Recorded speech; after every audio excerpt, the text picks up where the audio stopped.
Don't forget to like, follow, subscribe, and turn on notifications so that you will receive alerts when there are new episodes.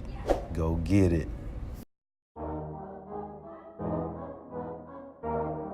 Yeah. Listen, success is whatever you make it. If you want to be happy, you want to provide for your family. Live. You gotta put that work in, man. You gotta go get Learn. it. See, listen, this is what I tell them. Serve. I've been grinding for so long, I wake up and chase my goals. Inspire. I go out and I go get it. How to go, You're in the that's right all I know. I place. don't You're succeed checking if I out don't breathe. Chip Success, Baker, what does it the mean? Success If I Chronicles. conquer all my goals, then I'm living out my dream. Dig deep, go out and get it. Success Chronicles. Compete until it's finished. Success Chronicles.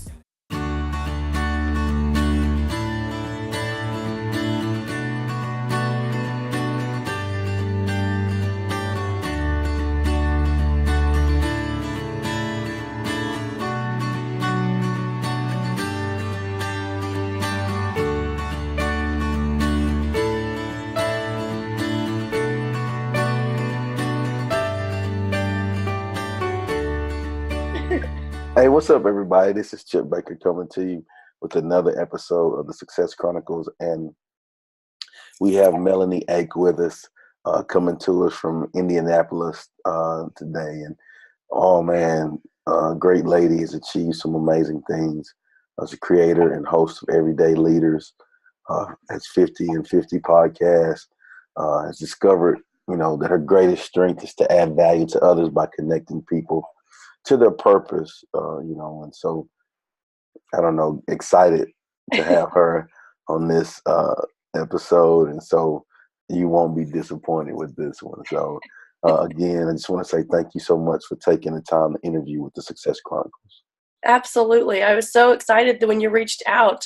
I think success is so many different things to so many people. Yeah.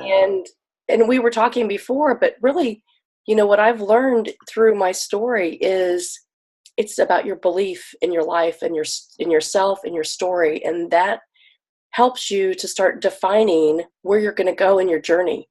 And you really have to be open to that. But what I've found through my life is, telling my story. I was an only child, always an only child, but my father passed away when I was young, when I was 5. And my grandparents really took me under their wing. They were Nazarene song evangelists. And so my grandfather, had the voice so strong and so powerful. His name was Paul Qualls. And my grandmother, May Qualls, played the piano for him. And she, in theory, she knew how to play the piano. But a lot of what he would say was, honey, go to 3 flats, or I'm going to do this in the key of C. And she would just follow him. And they made such an incredible team. And watching them through that influence, and we'd go to camp meetings, 10 days at a time, growing up, 10 days here. I know all about that. I know all about that life. Let me tell you. And it's amazing because the things that you learn about yourself are you're adaptable. You you enjoy different environments. You're not afraid to go out and meet new people and experience new things. And so that really helped me as I grew up to understand that the power of going up and speaking to somebody, came from within you. And it wasn't about how they may see you, right? It was how you saw yourself. And I learned that early in life. And so through that, I joined the John Maxwell team a few years ago, but he challenged us to write our own story. And I thought, well, gosh, I think I know my story. I lived it, right? That's it.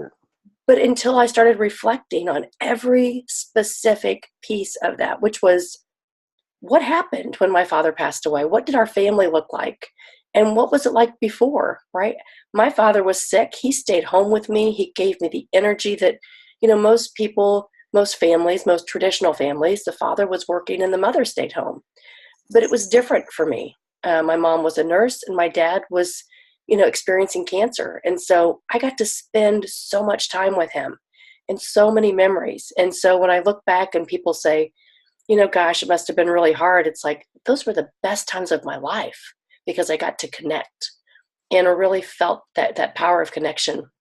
And so, through this, I also learned the adaptability of moving. We moved several times, trying to get back on our feet after my father passed away. And so I was in 6 schools before I was in 5th grade. Wow. And so, for me, but I lived it and I understood it, but I didn't realize the value of that, the strength that helped me create as an adult. Like, you just become that because you've experienced it. You've been conditioned. The things that you've experienced, it conditions you for other things in your life. And so during that time, my mother in 2nd grade, as we were moving and moving and moving, signed me up for a sport. And she, we used to get those little flyers. Now they probably email it to us. Yeah, I know, right? Different times. Yeah, those little papers that you would get on Fridays, and it said, join hockey at Perry Park. And it was local in the community, and so we went and found out it was ice hockey. And Mm. and I didn't know how to skate. I had no clue. And we didn't have a lot of money, we were struggling. But what we did is we signed up, and I said, I want to do this. And I was the only girl in this ice hockey league for 12 years. And I didn't let it stop me. I just said, my gosh, this is fun. I don't have siblings. This will be a great learning experience. I learned to skate. It gave me physical fitness. And I learned a lot about myself through it. And, my girlfriends always came because they wanted to hook up with the guys. And so they wanted to come and watch and see the games. But, it taught me discipline. 6 a.m. practices on Saturday morning and after school, and I was involved in sports all through school. So volleyball and basketball and track, and then hockey on top of it. So I really had to learn how to balance a lot of different things that I loved. So how fun was that, though? And then my junior year in high school, we didn't have a girls softball team, and so one of my other sports girls, we decided to get a petition, and they said if we could get 100 people to sign this petition, we could start a girls softball team. And so we did, and we developed the first girls softball team in the Greenwood High School. And I didn't even really remember that until a few years ago, and we started talking, and I said, oh my gosh, the things that we did that we didn't even know were going to change the world, right? I mean, really, in that space, this really created a new place for girls to be able to, just not play volleyball and track, but now they could have a league. And we begged a coach, please help us develop this team. And now they're doing well. And now there's girls, there's everything. There's Olympics, for these kinds of things. And girls are playing hockey in the Olympics. And so I love my journey where I've been in my life at this point, to be able to look back and go, man, I really have had influence in a lot of the things, that I've been connected to. And so it helps me as I'm in corporate world to think about the people that don't have confidence, right? To learn something new and the confidence to kind of work through something or challenges with people or learn consistency in things. And I don't know that it's grit. I just think it's your belief that you can do it, that you have faith to say, well, maybe I don't know how it's going to be tomorrow or next week, but if I believe that I have the capacity to influence something in a positive way, then I should be a part of that, right? I, I was trying to hold on and let you finish saying what you were saying, but I know you saw me making like doing I didn't make the sound effects though, the sound effects, but just I don't know, man, just so much of your story as you explained it. Like I know all that life, it's the same way for myself as far as the church upbringing and traveling and being in church all day and camps and revive. All I know that life very well, and I just think that it brings about discipline. a discipline to and sacrifices and giving service. You don't know. A lot of times you didn't want to be in those places, but you were made to be in those places. And you didn't have a choice, or you'd get hurt. On my end, like but being forced to be in those situations, it teaches you so much in church, and you learn so much of how to live life, just like you said. And then the sports aspect, and you said this too, balance. When you are involved in lots, you have to find ways to balance and get it all done, but not just get it all done, but be great at all of it. Yep. You can. People say, how do you get all this done? Because now I'm, running a company. I'm a vice president of sales, which has it wasn't something I ever thought that I wanted to do. Mm-hmm. My story has just, and I'll talk a little bit more about this, but it just evolved because of my strength of what I knew and what I stayed connected to. Mm-hmm. And so I never saw myself, I've never been one to kind of manipulate the path. Like, I want to do this, and this is what my goal is. I don't know that I have goals. I do have goals, but I don't look at that as, if I don't reach that, I'm not successful.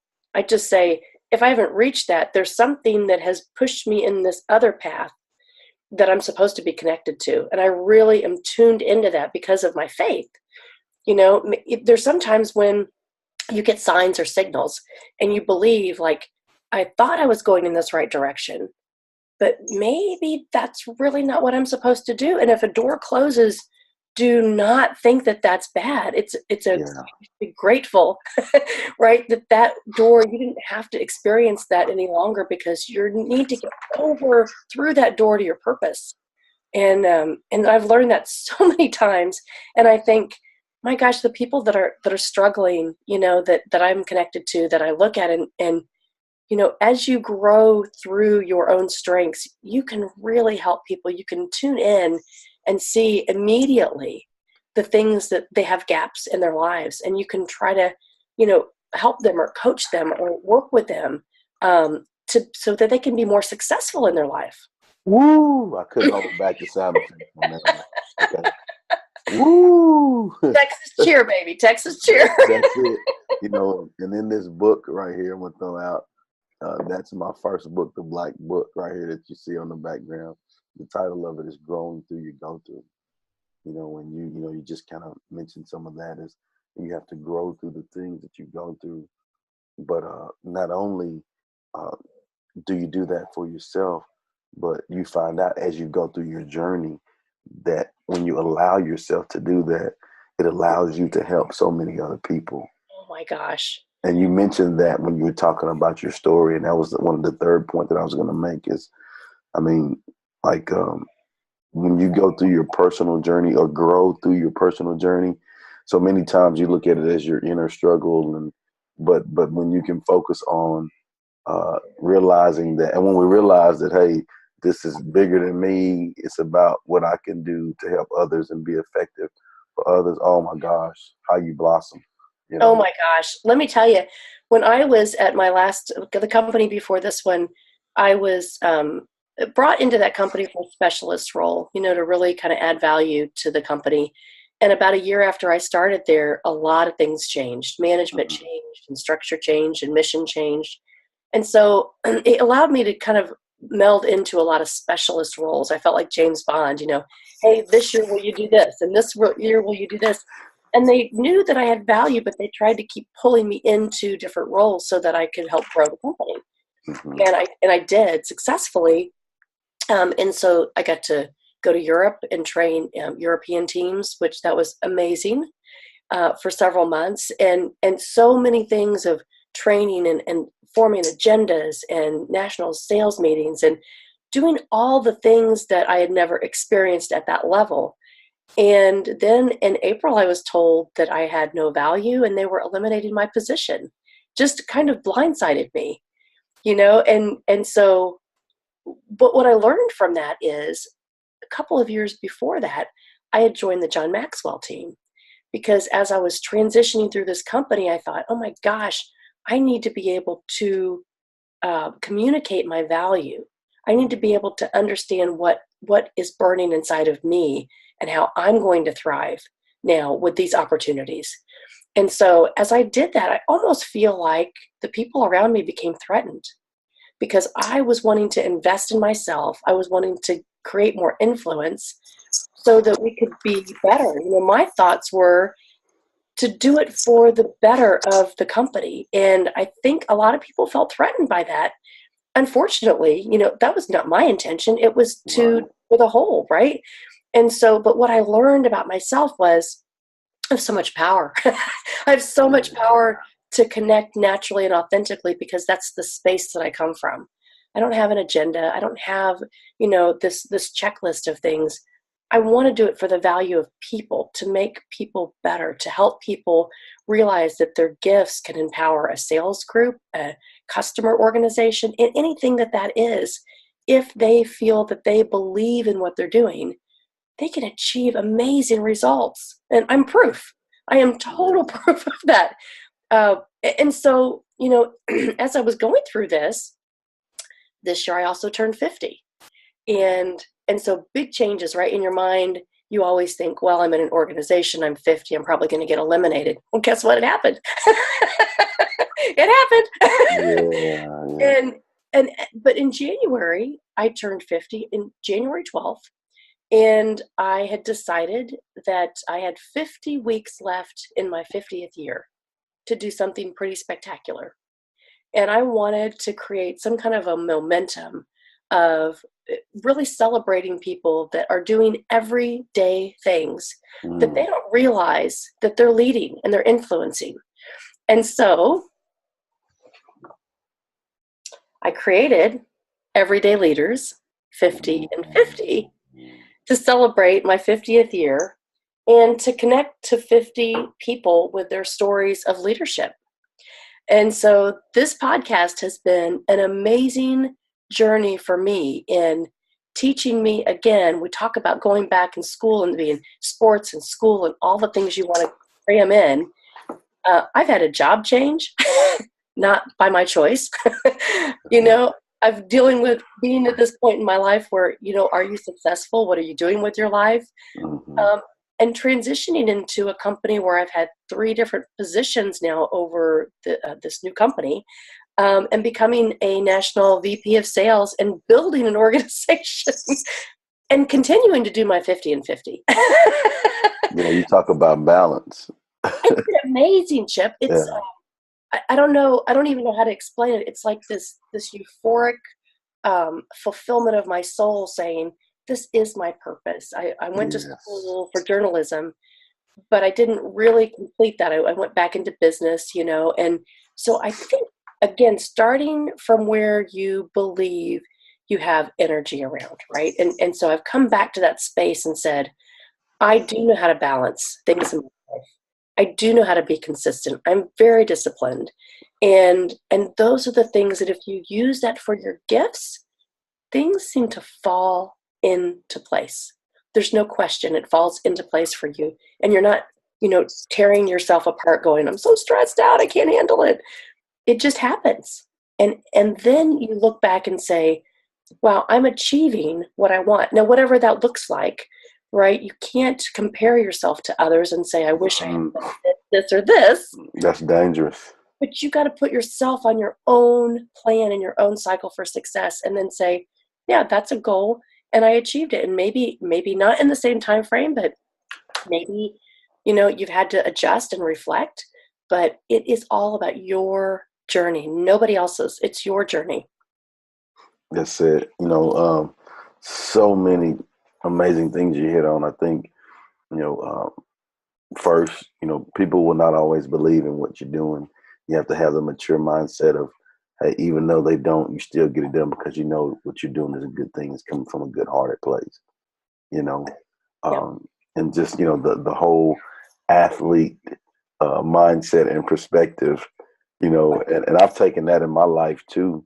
How do you expect to get better or stronger if you don't work on getting stronger, and knowing that, hey, you're going to fail, you're going to make some mistakes, and then learning from your mistakes. Hey, I may not be able to get it today, yet, the not yet, complex. Hey, yeah, But you forget about that when we get in our life, right? When we're out of school, maybe we play college sports. When we get out of that environment, it's like those are our mentors. Our mentors have told us, our coaches, 4:30 you have practice, 4:30 to 6, or you get a mentor and you go to a gym and you're consistent with that. But when you get out of that mindset, somehow life happens. You have kids, you have work, you have obligations, you have parents that are, getting older. You have a lot of responsibility, and you forget about you. You forget about how you have influence in the world. And that is so critical because we know enough at this point in our life that we can help so many people with things that they may not have been tapped into and struggling with. And it's really our purpose. That's kind of why we're put on here. I think when we die, God's not going to say, did you do good or bad? He's going to say to me, I believe, this is how I believe, what did you do to use your gifts that I gave you in the world? And if you haven't done that, I think you've done an injustice with your life that you've been given. No doubt about it. Well, let's talk about success. What's your definition of success? I think success is different for everybody, because I believe it's if you use your strengths to achieve your goals, that will help you become successful.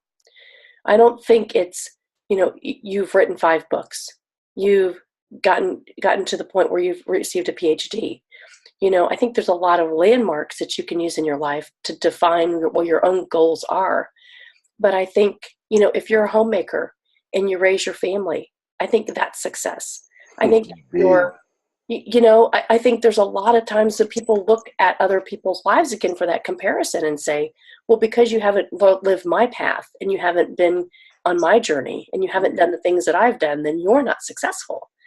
And so I think it's really personal, and people have to, really understand and believe in their own journey, because that will give you the power to be able to know that your journey is important to other people.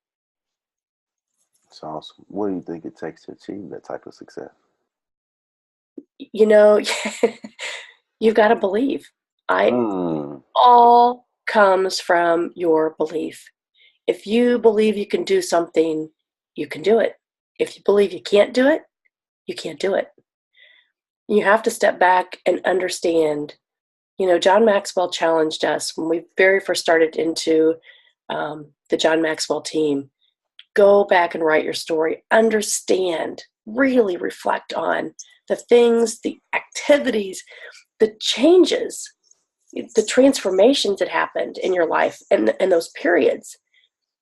What influenced you? What made you think the way that you did? And that's important, because whatever you believed at that point, psychologists would say, well, let's go back. Let's go back to when you were 5. What happened when you were 5? Well, I have a lot of things that happened when I was 5, and it's a lot of how we react to things. Yeah. And you can say you were born the oldest in a family, the youngest in a family. I think that may have something to do with it, but it's really, you have to get over, your 18 formative years, and you have to say, now I'm an adult and I can take control.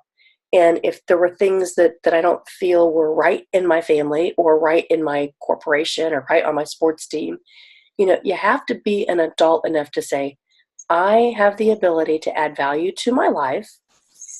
And because of that, I'm going to change who I am, and I'm going to believe that I have the ability to do what I want to do in my life. That's it. I think it's that simple. You got to believe. Got to believe. That's it. That time of the year too, right? You've got to believe. You got to believe. Well, if you don't mind sharing with the audience where they can go follow you and check you out and like your podcast and show you some love on all that you're doing. That would be great. Yeah, I have Make Connections for Life, consulting and coaching on Facebook. Melahni Ake, so Melahni Qualls,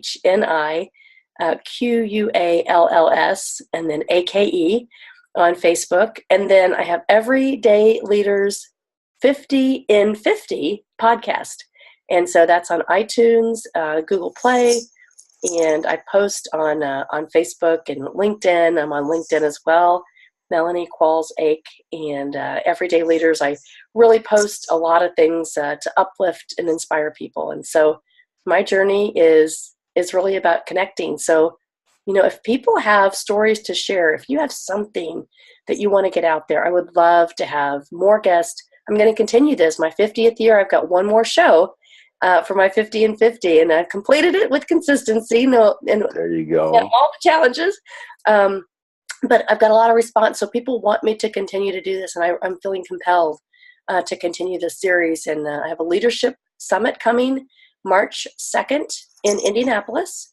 So that'll be at the Indianapolis Art Museum on Saturday, March 2nd. And people can register for tickets for that. They're on sale now. But that's going to be a leadership summit for 4 hours, celebrating what I've learned through this journey of my 50 and 50. And my guest will be coming to attend and teach leadership lessons from what they've learned in life. So it'll be a great inspiration. Well, again, I want to say thank you so much for dropping some heat and knowledge on the Success Chronicles. Really good stuff, really good nuggets that we can all take and learn from and use in our life. And so, again, thank you so much. Thanks for having me, Chip. I really appreciate it. Good deal. Well, thank you guys for checking out this episode. We'll see you next time. God bless. Go get it.